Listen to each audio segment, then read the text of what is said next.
Acompaña aquí en el estudio Enrique Clemente, socio de auditoría en el sector público en Deloitte, aquí en México. Y bueno, pues el tema del momento, estimado Enrique, que es pues todo lo que tiene que ver con las finanzas públicas a nivel de los estados en un proceso electoral en donde se va a poner mucha atención a este asunto. ¿Cómo estás? Bienvenido. Muchas gracias, muy bien, Rodrigo, muchas gracias, un placer estar en tu programa. Pues efectivamente creo que nos deparan algunos retos importantes, sobre todo en los procesos de transición, derivado pues de todas las cosas que han sucedido en los últimos años en algunos gobiernos estatales con una deuda muy complicada, gobiernos estatales en los cuales no se ha podido lograr un equilibrio financiero. Y bueno, creo que ahora las disposiciones que marca la Ley de Disciplina Financiera para entidades federativas y municipios pues tratarán de ir inhibiendo un poco todas estas malas prácticas que en algunos casos se han dado en el país. Lo hemos platicado en otros foros, estimado Enrique, y por un lado, cuando vemos que hay alternancia, normalmente sí hay escándalo, se persigue a los funcionarios. Cuando no hay alternancia, si uno ve la estadística, pues resulta que un poco menos, ¿no? No está en el interés. Me gustaría preguntarte, ¿qué tanto uno podría hacer las leyes perfectas, pero si no hay voluntad, digamos, no solo de cumplirlas, sino de que su espíritu finalmente nos lleve a unas finanzas públicas a nivel estatal pues muy correctas? ¿Qué tanto ya podríamos legislar y tener las leyes que sean? Sin embargo, pues no se va a cumplir en tanto no haya, digamos, incentivos de los funcionarios para hacerlo. Yo creo que yo enfocaría la respuesta tratando de responder el cuestionamiento a dos cosas importantes. Una, definitivamente, la voluntad política que debe de existir de parte de quien nos gobierna, de parte de los titulares, inclusive de las propias dependencias de los gobiernos, para este caso de los gobiernos estatales y de los gobiernos municipales. Y otra parte que yo creo que es muy importante es la preparación que hoy exige el servicio público de los funcionarios. Cada día en nuestro país hay una dinámica de generación de normatividad, de reglas de operación, de un sinnúmero, no únicamente, lo voy a decir así, de buenas voluntades, sino de conocimiento técnico y de las expectativas obviamente que el ciudadano espera de su gobierno, ¿no? Entonces yo creo que esta parte obviamente que ha hecho pues un poco más exigente la labor del funcionario público, sin lugar a dudas, juega un papel muy importante. Creo que hoy en día los funcionarios improvisados o funcionarios que de alguna manera están vinculados a algún compromiso de cualquier tipo, no únicamente político, pues implican un riesgo a final de cuentas, ¿no? Creo que es el momento en nuestro país en que se lleguen a formar funcionarios, de que exista una formación profesional o una carrera de servidor público, sobre todo en estas áreas neurálgicas en nuestro país, como son la seguridad, las finanzas públicas, los temas de salud, los temas de educación. Creo que requieren nuevamente de perfiles no únicamente del titular, sino de las estructuras que hacen posible que camine la operación en los gobiernos.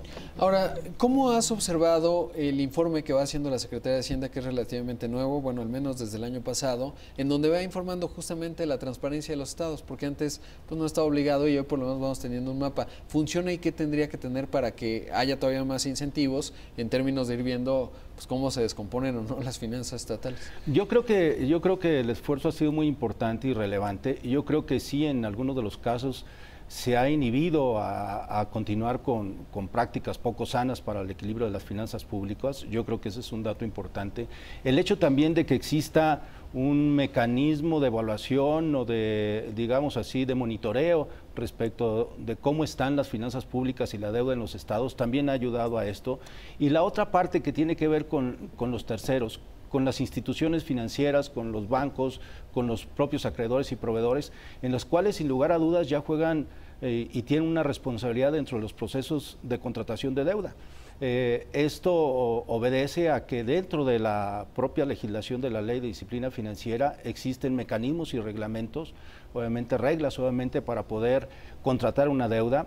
Ya nos hablan de que algunos de los gobiernos ya en la actualidad han hecho subastas sobre la forma de contratar la deuda, lo cual ha puesto de manifiesto pues, las ventajas no únicamente en materia de costo del financiamiento, sino también de mejores estructuras respecto a los plazos y garantías que se tienen de la deuda. Yo creo que esta parte en donde se está involucrando a las instituciones financieras forma parte obviamente de fortalecer la transparencia y pues voy a decir así, la credibilidad respecto a los datos que se le informa a la ciudadanía, ¿no?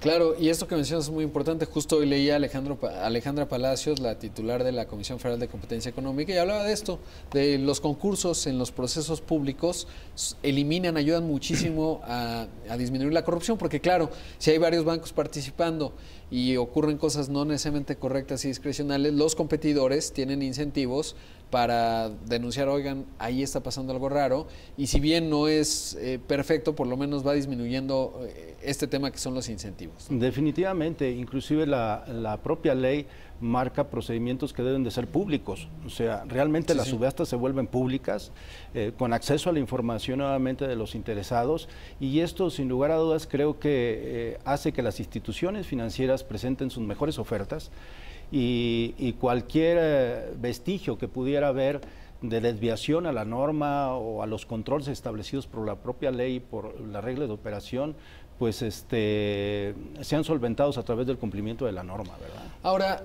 algo que puede sonar contraintuitivo, pero lo que hemos visto, por ejemplo, del exgobernador de Veracruz, del exgobernador de Quintana Roo, del exgobernador de Chihuahua, ¿ayuda, digamos, el marco regulatorio? ¿Sigue estando dentro del ámbito político la voluntad para evidenciar, digamos, estos asuntos y luego castigarlos? Porque más que corrupción se trata de impunidad, ¿no? Es decir, las acciones se pueden cometer, pero lo que no debe haber es impunidad. ¿Dirías que esto es parte de este marco o que todavía tendremos que caminar mucho para que esto sea sistemático? Yo pienso que es parte, y yo atribuyo un poco, seguramente habrá otras razones, a que hoy en día se pudiera pensar que hay más actos de corrupción, ¿no? ¿Qué es lo que sucede? Pues que anteriormente no había una legislación tan exigente y era difícil obviamente corroborar o comprobar o señalar casos de corrupción o de desviación a la norma. Hoy en día, con la ley de transparencia, la ley anticorrupción, la ley de disciplina financiera, la ley general de contabilidad gubernamental, con todas estas nuevas disposiciones, creo que se pone de manifiesto el actuar de los gobiernos y una evaluación mucho más objetiva de la gestión de un funcionario.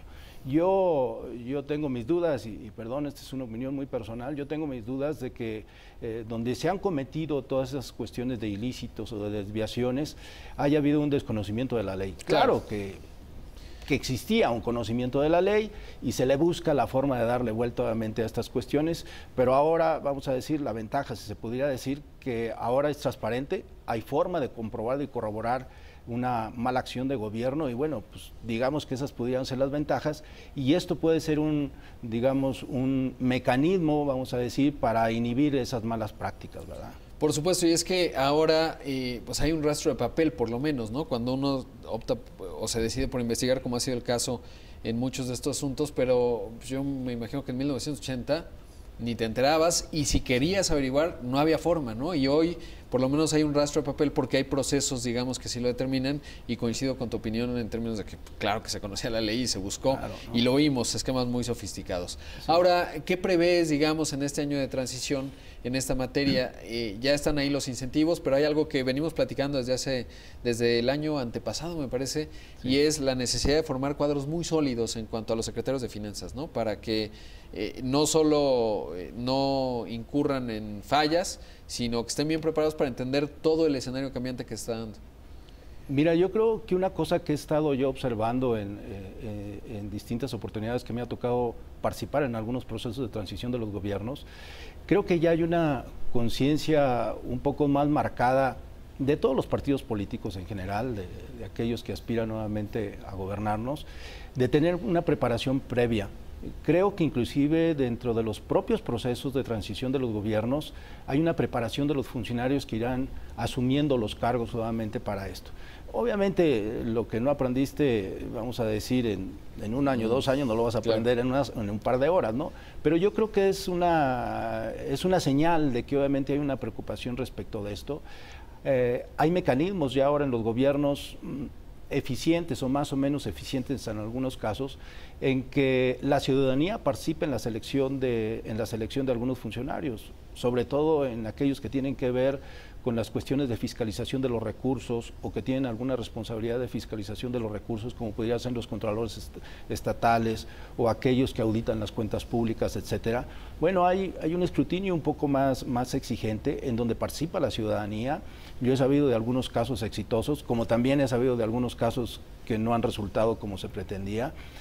Yo creo que estos nuevos mecanismos, esta nueva forma obviamente de hacer planteamientos y de seleccionar obviamente a los funcionarios puede ayudar en los procesos. Yo espero obviamente y esperaría que en un futuro todas estas cuestiones de falta de ética en el cumplimiento de la ley, porque creo que es una cuestión de ética profesional, vayan siendo menos, ¿no? Y vaya tomando realmente una responsabilidad del funcionario respecto del compromiso que tiene no únicamente con el ciudadano, sino con la administración de recursos que no son de ellos, ¿no? Entonces, esta parte yo creo que es importante, esta parte yo creo que puede ayudar muchísimo a hacer planteamientos más objetivos, mucho más valiosos, mucho más rentables para la ciudadanía en nuestros gobiernos futuros. Pues me parece que es un tema fundamental y que seguiremos abordando, lo hemos venido haciendo desde hace algún tiempo, sí. Y sobre todo pues este llamado que haces de tener mucha preparación en los equipos de transición y sobre todo responsabilidad y ética en esta materia, porque además ahí están los incentivos, ¿no? Ya no, o espero que sea así, pero un secretario de Finanzas que está incurriendo en alguna conducta no correcta, sabe que hay una buena posibilidad de que termine en la cárcel, ¿no? Porque lo estamos viendo con muchos exgobernadores y ojalá lo veamos más, porque como dices, no es tanto que necesariamente haya aumentado la corrupción, solo que ahora sí nos estamos dando cuenta de manera más rápida, por lo menos. Así parece. Gracias. Al contrario, gracias a ti, Rodrigo. Vamos a